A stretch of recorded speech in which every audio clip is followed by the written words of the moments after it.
तुम्हारा equivalent rational number किसे कहेंगे और simplest form of rational number किसे कहेंगे।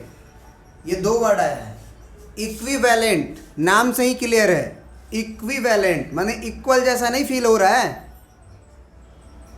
इक्विवेलेंट इक्वल जैसा हो, मतलब ऐसा रेशनल नंबर जो आपको देखने में बस अलग लगे लेकिन वो बराबर हो। कैसे? तो हम कहेंगे देखो ये 1/2 है ना, अब ये 2/4 देख लो, है ना। 2 से हम ऊपर नीचे गुना कर दिए, 2 1 जा 2 और 2 2 जा 4। अब इसमें 3 3 से मल्टीप्लाई करो तो ऊपर नीचे, तो 3 1 जा 3 और 3 2 जा 6। ये सारे नंबर के बारे में थोड़ा चर्चा करो, है ना। 7 7 से मल्टीप्लाई कर दो, नीचे भी 7 से ऊपर भी 7 से, तो 7 1 जा 7 और 7 2 जा 14। ये सारे नंबर तुम्हें दिखने में अलग लग रहे हैं ना। जैसे एक 1/2 है, एक 2/4 है, एक 3/7 है, एक 7/14 है। तो क्या ये तुम्हें लग रहा है कि ये अलग हैं? लगता है, लेकिन सबसे पहले आप क्या करना, इसे सिंपलेस्ट फॉर्म में लिखना।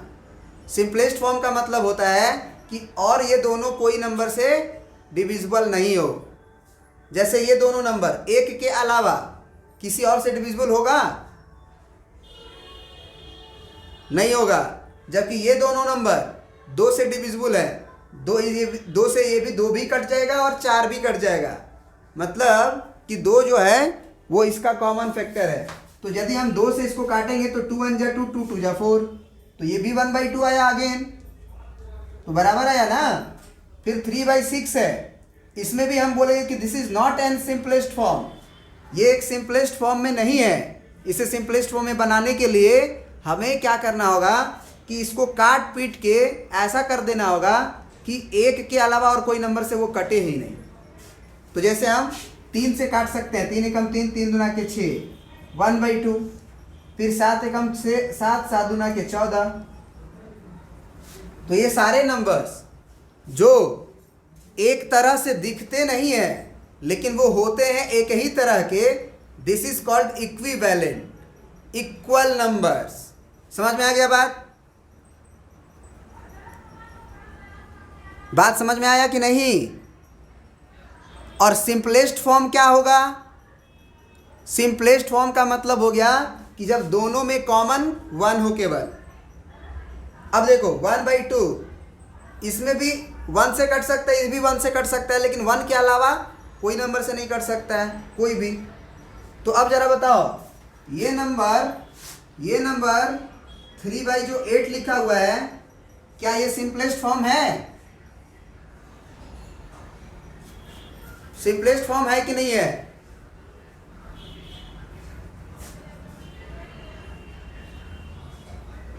है, क्योंकि आप किसी नंबर से नहीं कर सकता है। कोई भी नंबर से आप 2 से काटना सोचो तो 8 कटेगा, 3 नहीं कटेगा। 3 से काटना सोचो तो 3 से कटेगा, 8 नहीं कटेगा 3 से। 4 से तो देखेंगे ही नहीं, क्योंकि 2 से नहीं कटा तो 4 से कहाँ कटेगा। ये कोई भी नंबर से अब नहीं कर सकता है। तो this is in simplest form of rational number. जबकि यही अगर हम इसी को ऐसे लिख दें, जैसे ऊपर भी 4 से गुना कर देते हैं और नीचे भी, तो होगा ऊपर तो ये 12 और नीचे होगा तो 32। अब ये क्या हम अगर तुम्हें दे दें कि 12/32, this is in simplest form, ये सिंपलेस्ट फॉर्म में है? नहीं है। इसे सिंपलेस्ट फॉर्म में कन्वर्ट करना पड़ेगा आपको। तो आप इसमें डिविजिबिलिटी का रूल जो हम आपको क्लास 8 में पढ़ाए हैं वो यूज होगा। डिविजिबिलिटी का रूल, कोई लोग 2 से भी काटेगा, 2 से कट रहा है कि नहीं दोनों। और कोई चालाक है, क्लेवर है, वो डिविजिबिलिटी का रूल पढ़ा हुआ है, तो इसको भी डिस्क्रिप्शन में डाल देंगे। डिविजिबिलिटी का रूल जो है वो जो 4 से भी कट रहा है कि नहीं ये दोनों, तो 4 से काटना इज मोर कन्वेनियंट देन 2 से काटना, क्योंकि 4 से जल्दी कट जाएगा। अब उसके बाद सिंपलेस्ट फॉर्म में ज़्यादा काम नहीं करना पड़ेगा, जबकि 2 से काटेंगे तो 2 बार काटना पड़ेगा। जैसे देखो दोनों तरीका सिखा रहे हैं। जैसे 2 से पहले काटो, तो 2 से काटोगे इसे तो 2 छके 12 और 2 एकम 2, 1 और 2 12, 2 छके 12। फिर 2 से काटोगे 2 तिया 6 और 2 8 16, तब 3/8 आया। जबकि 4 से काटते तो 4 से ऊपर और नीचे दोनों डिवाइड करना है, तो 4 3 जा 12 और 4 8 जा 32। एक ही बार में गया कहानी इसका खत्म, 3/8। ये सिंपलेस्ट फॉर्म में कन्वर्ट हो गया। तो इसीलिए आपको जो भी 9th क्लास का बेसिक है ना, देखो हम लोग मान लो कोई बच्चा हमारा नहीं पढ़ के आया है अच्छे से, 8th क्लास में नहीं पढ़ पाया है, तो उसको टेंशन नहीं लेना है, उसको थोड़ा सा ज़्यादा मेहनत करना पड़ेगा। जो भी हमको ज़रूरत पड़ेगा उसको हम बताते जाएंगे। तो ये बात समझ में आ गया ना कि इक्विवेलेंट रेशनल नंबर किसे कहते हैं और simplest form of rational number किसे कहते हैं। क्या ये लिखवाने की जरूरत है? कोई भी रेशनल नंबर को हम लोग यूनिकली फॉर्म में नहीं लिख सकते हैं। यूनिकली फॉर्म का मतलब उसके जैसा अब कुछ नहीं होना चाहिए। तो जैसे हम बोल दिए कि जैसे 1/2, तो 1/2 जो है उसको तो हम ये भी लिख सकते हैं 2/4, उसको हम 3/6 भी लिख सकते हैं। तो कोई भी रेशनल नंबर जो यूनिकली नहीं लिखा जा सके उसे हम लोग क्या कह सकते हैं कि वो इक्विवेलेंट, लेकिन इक्वल हो। वो यूनिकली ना लिखा जाए लेकिन वो इक्वल हो। देखो दोनों अलग अलग तरह से लिखा है लेकिन इक्वल है सर, तो this is called equivalent rational number. और अगर P और Q में कॉमन फैक्टर केवल 1 हो, मतलब 1 के अलावा और कोई नंबर से वो ना कटे, तो this is called simplest form of rational number. समझ में आ गया बात? समझ में आया ना? आज इतना ही। कल हम लोग पढ़ेंगे फिर, बहुत ही इंपॉर्टेंट टॉपिक है ना। एक क्वेश्चन कर लो। अगला क्लास में हम पढ़ेंगे representation of rational numbers on real number. अभी हम इंटीजर्स को नंबर लाइन पे दिखाने सिखाए हैं, लेकिन अगर कोई कह दे कि सर 1/2 को रेशनल नंबर लाइन पे दिखाइए, चाहे 3/8 को नंबर लाइन पे दिखाइए, तो this is the important point. और एक्चुअल में हम ये बताए भी हुए हैं, लेकिन फिर भी हम लोग RS अग्रवाल अगर कंप्लीट कर रहे हैं तो RS अग्रवाल का ही लेके चलेंगे। कोई दिक्कत? ये सारे बताए हुए हैं, आप जाके देख सकते हो। Representation of number rational number in number line, Baba maths वाला सर्च करके देख लो, आ जाएगा। Representation of rational numbers by Baba maths वाला करो, वो आ जाएगा। तो एक क्वेश्चन जरा लिखिए, तो हम बोल देते हैं। आपका ये RS अग्रवाल का एग्जाम्पल भी है। एग्जाम्पल नंबर 1 है, right the 4 rational number, right 4 rational number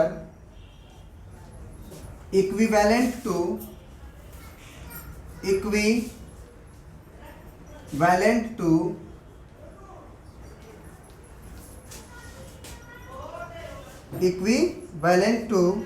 4/7। आपको 4 रेशनल नंबर लिखने हैं जो 4/7 के इक्विवेलेंट हो। आपको अभी तरीका बता रहे थे। इक्विवेलेंट का मतलब क्या? ऊपर और नीचे दोनों सेम नंबर से आप मल्टीप्लाई करते जाओ। जैसे 4/7 है, इसका 4 को इक्विवेलेंट लिखना है, तो एक बार क्या करो कि 4 को भी 2 से मल्टीप्लाई और 7 को भी 2 से मल्टीप्लाई। तो ये हो जाएगा 4 2 जा 8 और ये हो जाएगा 7 2 जा 14। ये इसी के इक्विवेलेंट होगा, क्योंकि 2 से 2 तो कट ही जाता है ना। तो गुना करके काटो, 4 दूना के 8 और 7 दूना 14 करके, या ऐसे ही लिख दो, तो ये 4/7 ही रहेगा। फिर 4/7 में आप क्या कर दो, ऊपर और नीचे सेम नंबर से मल्टीप्लाई कर दो, यानी 3 3 से। तो 3 3 से कर दिए तो कितना हो जाएगा? 12 है ना, 12 और डिवाइडेड बाई 21।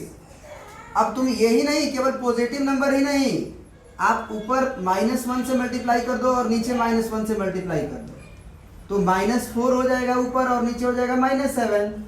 तो माइनस तो कट ही ना जाता है, लेकिन इसके इक्विवेलेंट हो जाएगा वो। फिर एक और लिखना है तुमको, मान लो तो तुम -2 से और -2 से मल्टीप्लाई भी कर सकते हो। या फिर अगर पॉजिटिव से ज़्यादा तुमको कन्वीनियंट लगता है तो 4 से मल्टीप्लाई कर लो, 2 से 3 से तो कर ही चुके हो। तो 14 हो जाए, 16 हो जाएगा ऊपर, 4 4 जा और 7 4 जा 28। समझ में आ गया बात? तो 4 तो लिखना था, 1 2 3 4। समझ गए ना बात को? अगले क्लास में हम लोग पढ़ेंगे representation of rational numbers on real line. 1/2 को, 1/5 को, 1/7 को, 2/8 को, ये सारे नंबर्स को हम लोग नंबर लाइन पे कैसे रिप्रेजेंट करते हैं। चलिए आज इतना ही, थैंक यू।